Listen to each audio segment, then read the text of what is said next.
What do you want your D&D combat to feel like? When I run combat, I want it to be dynamic. I want it to engage the players in tactics and strategy and curiosity. I want it to feel immediate and exciting, right? I want each of my players to feel epic and accomplished at the end of it. I want them to feel threatened and powerful at the same time. That is a tall order, especially considering how combat is the piece of the game that is the most intimidating to new DMs. After all, it's where most of the rules are, and it is wildly complex for the uninitiated. But I have a theory based on my own failings, which I've been training myself out of for the past decade, and which I think will help you. Be you a fresh-faced dungeon wormling or an old, grizzled dungeon hag. This is how I make incredible combat encounters with less prep, more fun, and more narrative play.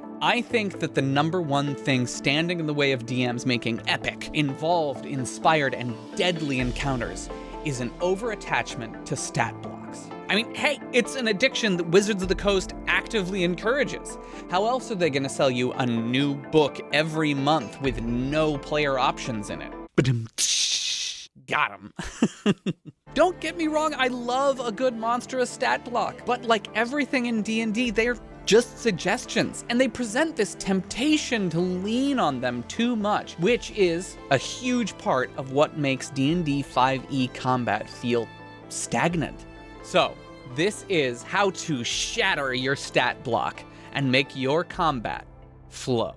So, Miles, what issues do you actually have with stat blocks? Well, let me tell you, I think they're too darn rigid. I think that as soon as you quantify something with a number, it has the potential to rob you of the flexibility that you need to tell an amazing story. I also think that we as DMs, well, me as DM, I have a tendency to waste too much time looking for the right monster instead of letting inspiration guide me. So I think that stat blocks serve us best as inspiration. Let's talk about my process to set up a combat encounter in D&D 5e. Let's go through it step by step. First, the premise.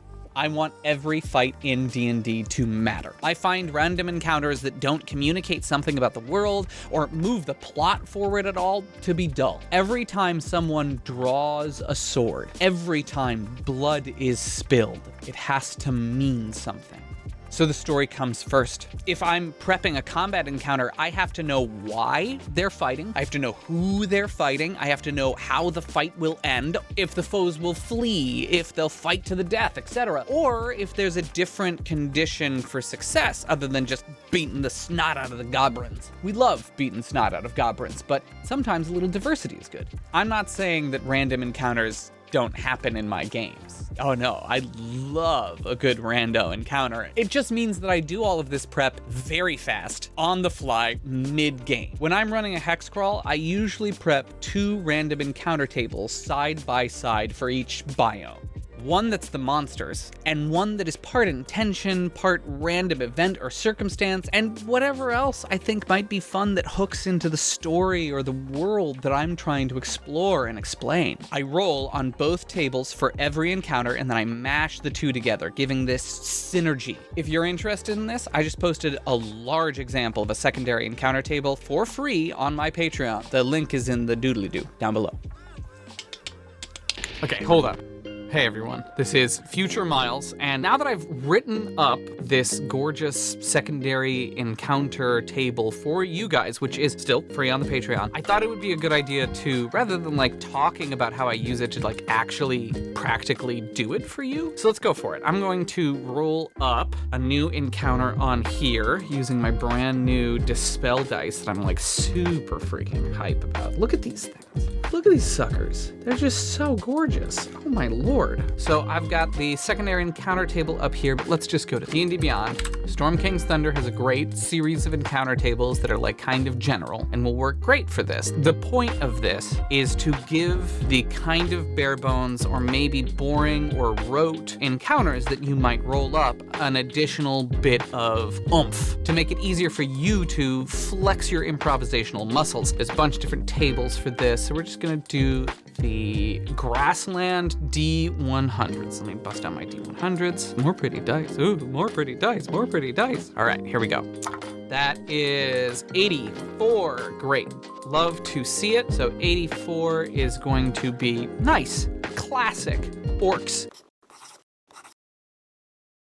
But what's the deal with those orcs? What is special about those orcs? Well, roll on my D20 secondary encounter table, and I got a 15. And here's where the magic kind of starts. So orcs, Storm King's Thunder defines this as a 2d6 plus 2 orcs. There's a chance for commoners being there, right? Like, we've got some interesting stuff, but what if we added on top of this and they were cursed by some ancient magic? Well, how did they get cursed? How can the curse be broken? How does the curse manifest? So now we know that they're orcs. Maybe we've rolled them up with some prisoners and we're like, okay, so one of these prisoners is an old lady and they kidnapped these people but killed this old lady's like son or daughter. Oh my god, now we have this additional like rippling thing, and as soon as these orcs who have mediocre to rudimentary magic kind of in general for them, as soon as they see the party and as soon as they see the powerful spellcaster you say with you, you've got a wizard, he's like pretty prototypical wizard, he's got like a big wide-brimmed hat, and maybe, I don't know, I'm just spitballing here, he's a bacon wizard, so he likes always cooking. Oh my god, new character concept idea. So as soon as they see Bacon Wizard, they're gonna be like, yo, you need to help us, like now. And suddenly our encounter with orcs that would probably just be, oh, we're gonna beat up these orcs to free these people. Suddenly this encounter is, whoa, these orcs have something that they need from us and they're willing to bargain with the players for, and the players might not just beat up the orcs. They still might beat up the orcs, and that's totally acceptable. In fact, the curse, how does the curse manifest? Is it making them worse at fighting? Do they have some kind of like rotting disease that might also spread to the players? This is cool. Boom, boom, I rolled those two, I have this stuff going on in my head, and I've talked it out with you, but all of those thoughts happened immediately. So this is the quickest way that I know to get quality random encounters that don't just feel rote or like an obligatory combat for no reason. I know you're gonna enjoy this. Let me know how it goes in the comments. Okay, back to the video. I have been Future Miles, and you'll see some more of me later.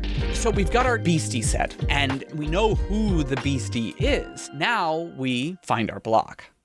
So how do I find my block? Well, I head to the D&D Beyond Encounter Builder because I masochistically continue to buy these books on D&D Beyond, which allows me to easily, kind of easily, sort through the hundreds of official D&D stat blocks by challenge rating, monster type, environment, etc., etc., etc.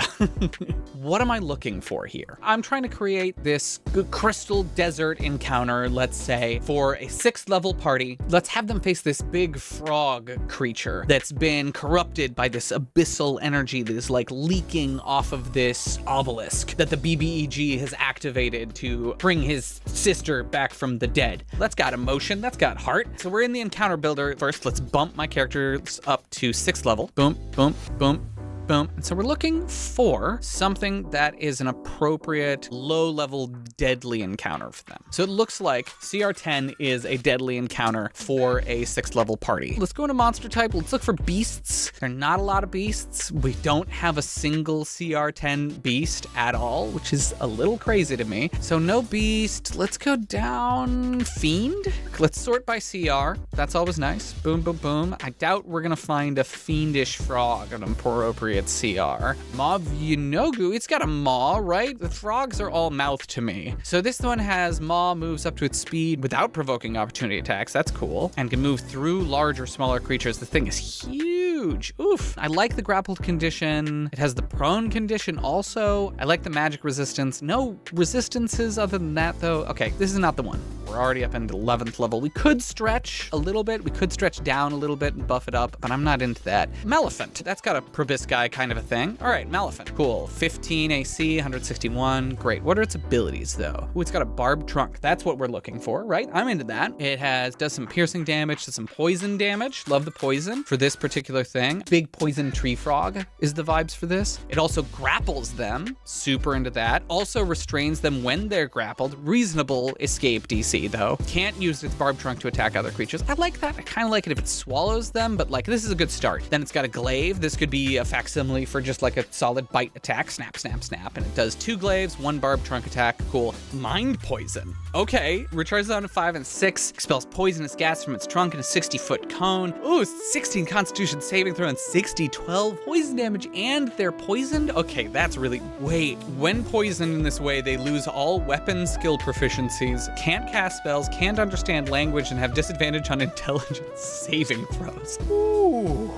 That's a little bit too much for just like an exhale, and like also frog exhale weapon. That doesn't make sense to me. Maybe that's like the effect once they get swallowed or something like that. They also have, magic resistance, but also resistant to acid, fire, and lightning, immunity to poison. Great. I am digging this a lot. I don't like it how it doesn't have a vulnerability, but sometimes I'll make a vulnerability for a creature because a vulnerability can totally hamstring a beast, but I'll have that vulnerability break after they do a certain amount of damage to it. So it helps them get the beastie down and rewards them for using different damage types and being curious, and then I'll have it change into a resistance or an immunity afterwards, and then have a new one pop up somewhere else so that they can have to change and adapt around the beast. Okay, this is super cool. This is awesome. I'm into this. Let's take this. Let's get rolling with it. We are blocked. So I saved the link somewhere in my prep. I often just link it into the Google Doc where I mention the beast. And now for step 3, we gotta break that block. And to break that block, let's go on a walk. Or not. Hey everybody, it's Future Miles again. So the walk is optional, and I shot this whole walking sequence with me going around New York City, but big surprise, the sound is horrible. Turns out it's really hard to record clean sound in New York. Who knew? So I'm just gonna talk you through this, and I'm also going to kind of like scribble out what my thoughts are. And generally, and kind of the point of all this is that I don't write it down. I just do this in my head and then I let it inform me. But if I'm ever feeling a little nervous about my prep or anything like that, I will write it down so that it's like codified. I'm gonna bust open my iPad. So I've got the stat block pulled up in GoodNotes, and I am going to now dive into making the edits that I need to make about it. And I kind of have like some ideas about it. Like I talked about some things in the previous section that I was not entirely happy with. For example, the glaive, I do not need to be a glaive. I would much rather if it was a bite. Great.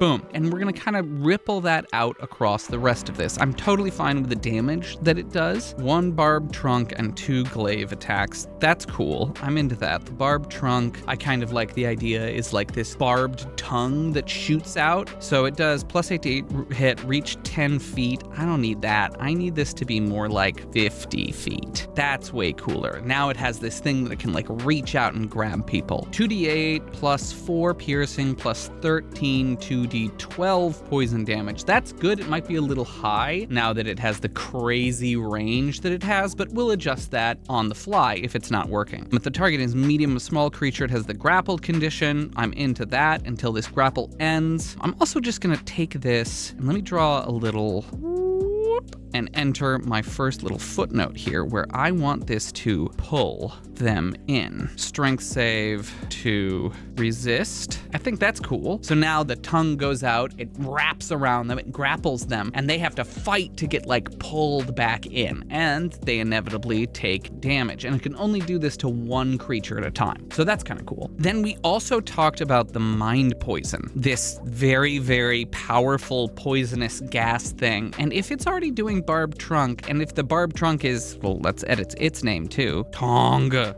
There we go. So I was saying that I thought that this very deadly effect could happen to creatures when they get swallowed by it. So let's add another footnote down here. Boom, boom. Create a little blue divider. I like that it requires a recharge because this is deadly. If it prompts a DC 16 Constitution saving throw, 6d12 poison damage. A lot of things have resistance to poison, but let's say that I know that my party does not have any dwarves in it, for example, and they have the poisoned condition if they fail, and while poisoned in that way, they lose all weapon skill proficiencies, can't cast spells, can't understand language, and have disadvantage on intelligence saving throws. That's brutal. And while nothing in this fight is going to incur intelligence saving throws, this is still really, really intense. Now that we have that save, I'm wondering if there's something in the fight that might incur intelligence saving throws. Like, let's say that the circumstances that they're going to hunt down this big, powerful, magical obelisk that the BBG is after also. And it's very Indiana Jones, like both parties are trying to get there first, but they've succeeded, they've gotten there first. This is the next game that I'm prepping for, right? I know that they're going to arrive there first, so I also know that they are going to have to fight the Guardian, which is this weird frog creature. So what if the magical obelisk has these like pulses that incurs intelligence saving throws? That's not something that I even need to work out right now. It's just a thought I need to have. Maybe this obelisk is magical and it will interact with the minds of my players. And if they fail, maybe they'll get like damaging or terrifying visions of the future. That's kind of a cool idea. It doesn't even have to do damage. Some things can just be story-based in the middle of combat. So what do I want this note to actually say? I think the only thing that I need to say is swallow. And now I know, instead of expelling poisonous gas, this is a swallow. I'm gonna eliminate this stuff so it's a little bit clearer for me. I like that it has magic resistance. I think that's cool. I also like that it's immune to frightened and poisoned. All that makes sense. It has resistance to acid, fire, and lightning. I talked about making a vulnerability a little earlier. I don't know if I need that, but if I was gonna make it vulnerable to something because of everything else that we have going on in here, I think it would be vulnerable to psychic. I like the AC, I like the hit points, I like the speed, but now that I'm looking at him, here's the thing. When a party of players is facing down a single monster, there's a very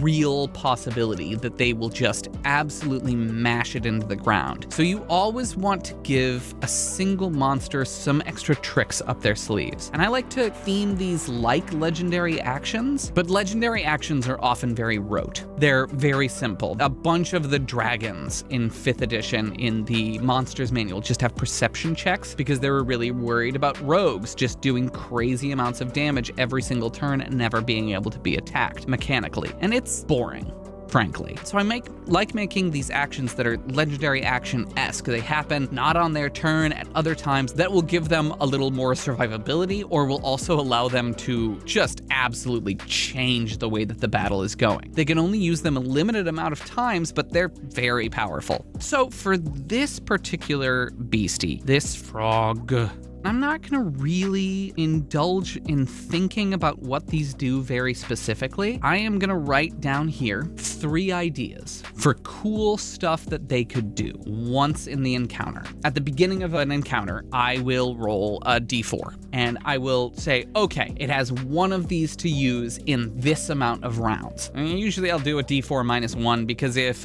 combat lasts past 4 rounds, it better be a BBEG of a combat. Boom, 3 rounds, it gets to use one of these cool actions. Let's start with nice and simple, jump. They can jump across the map. Maybe they don't incur attacks of opportunities. This allows them to escape from the fighter, and it gives a little bit more flexibility with how the battle evolves. I like the idea of like a sonic ribbit. And you know what, for the last one, because I love the idea of the obelisk pulsing out this like psychic wave that maybe has some story effect on the players. I love the idea of giving them visions of possible futures. Obelisk pulse. And as I said before, I won't do this on the page, usually. Sometimes I'll do like little 3x5 note cards. Here's the special cool ideas of something that happens during the combat. And sometimes these lair actions or like legendary actions that I'm making will be less things that they do and more things that like happen in the space. Huge airship malfunction happens and it begins to crash. Sudden flood, change of weather. There's a bunch of different things that can happen that can switch up. I don't think it's appropriate for this one, but I love bringing in reinforcements at the appropriate time. I think that can be really exciting and dynamic. So I don't write a lot of this down. I do it in my head, and then I run the combat with all of this in mind, which is what we're gonna get into next. I hope this was helpful, and I hope this kind of illustrates what I do to actually prep for an encounter. It's much less being attached to the stat block. This thing is my tool to play with however I want. It's not sacred. And balance is kind of an illusion in D&D 5e. More on that in a little bit. All right, back to the video. This has been Future Miles signing off. And with that, I'm prepped. But Did I prep much? I mean, there's a stat block there, and I've made up some loosey-goosey ideas for how to exceed it, but is that really, like, prep? I mean, it is to me. And let's talk about why. Because prep is only good if it helps you run your game. So how do I run my broken block monster? Before I get into the crux of this piece of advice for you, I should do the responsible thing for myself. Let me ask you to sub. Let me ask you to hit the like button if you're enjoying it, and hit that notification bell on the sub as well. And if this is how you prep combat, or if you've never prepped combat like this and you're interested in trying, or hey, if you think I'm crazy, comment down below, or just throw me your favorite emoji. It's the classy thing to do. You stay classy, San Diego. We run this block.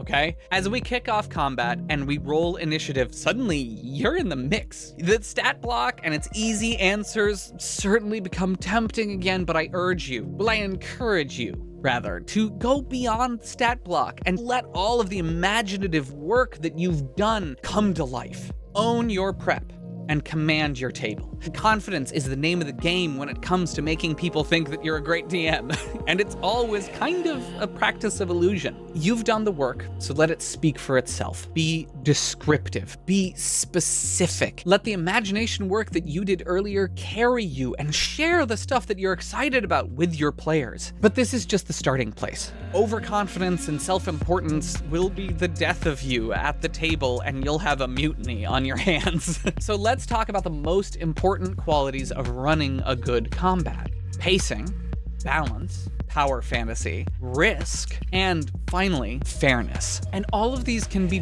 better served by moving beyond your stat block, with one exception: fairness. We'll talk about that in a little bit. First, what do I mean by moving beyond your stat block? I mean that the specific numbers, abilities, and effects that are listed on the stat block are flexible. Nothing is written in stone, and everything should be changed on the fly in order to serve your players. Pacing is hugely at the mercy of the dice. You can have a monster be smote in one turn because your paladin decides to burn their highest level spell slot on a divine smite right after critting, undercutting everyone else at the table. Boring. But if the blow cracks the monster open, revealing its second form, suddenly the paladin did a cool thing and got them through the hard outer shell, and now everyone can help rip this dangerous thing up now that it's exposed and angry. Similarly, if no one can hit something, maybe an attack rips off some armor, lowering the AC, or maybe its HP is just half of what it was on the page. And this rolls over into balance too. D&D 5e's balancing tools are basically useless. The designers have admitted that they do not use the same ones internally, which is insane to me, but okay, I need to calm down. The point is, don't be ashamed if your monster is surprisingly weak and getting mashed by your party. Just have it hit harder. You can use your imaginative prep to support this as the assassin pulls out a special dagger, or the beast grows new teeth in its mouth. Adapting on the fly can save you from an unintentional stutter. Even in games with working balance systems, this happens sometimes. So be brave and make the change instead of letting your game suffer because of your attachment to these numbers. Power fantasy and risk are a balance of their own, and they're a balancing act that is so difficult to strike. Your players want to feel cool. They want to feel deadly. They should be made to feel awesome because that epic fantasy adventure vibe is a huge part of D&D. But so is the moment when two heroes are down in death saves, the cleric is out of spells, the bard broke his lute somehow, and the fighter is trapped in the corner getting pummeled by the monster. We want to get a fair share of both in combat. Even smaller combats should make the party aware of their mortality, and big ones should legitimately threaten their lives. My experience playing D&D 5e is that with completely raw rules, like rules as written, you get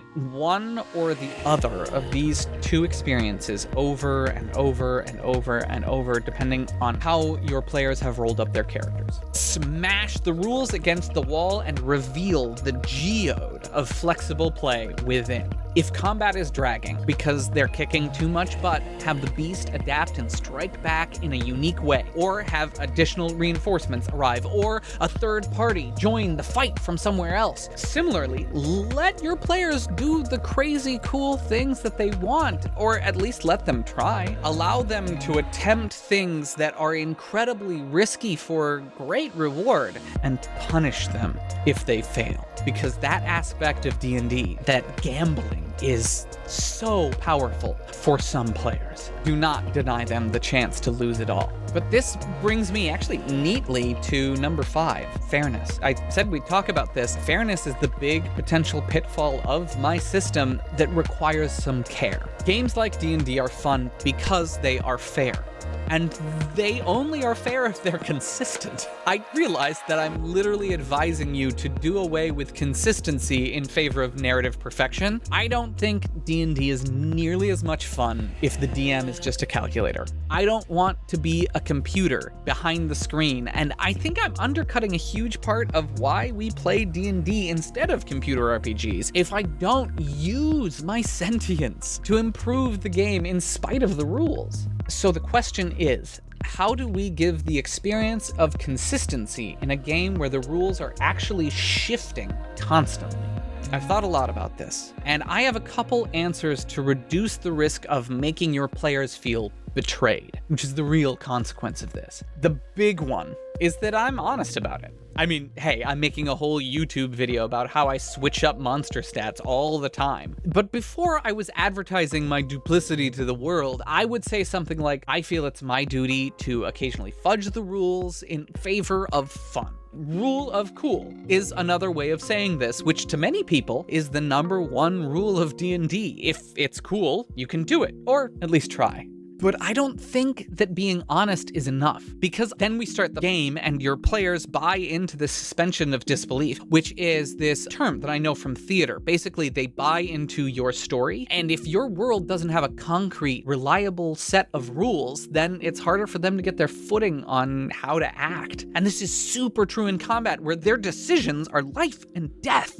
In order to get that feeling of consistency, I do two things. First off, I ensure that the abilities that the players have behave with great consistency. And if I have to make a ruling that stretches the rules or a round up division, I always round in the player's favor. This is largely because we're always more comfortable with inconsistency if it's in our favor. It's also because the world and monster rules are all behind the screen. The rules and abilities of the players are entirely visible, so everyone gets to see them. Keeping them stable to a fault allows your players to know exactly where they stand and gives them a certainty of effect. The second thing is sort of feint, and it goes back to my original piece of advice. I act like I planned it. This is a white lie, but it's an important one to help your players feel like they aren't having the rug being constantly pulled out from underneath them. Acting like I planned it has two kind of modes. I have practiced a knowing and calculated smile that lets my players know, aha,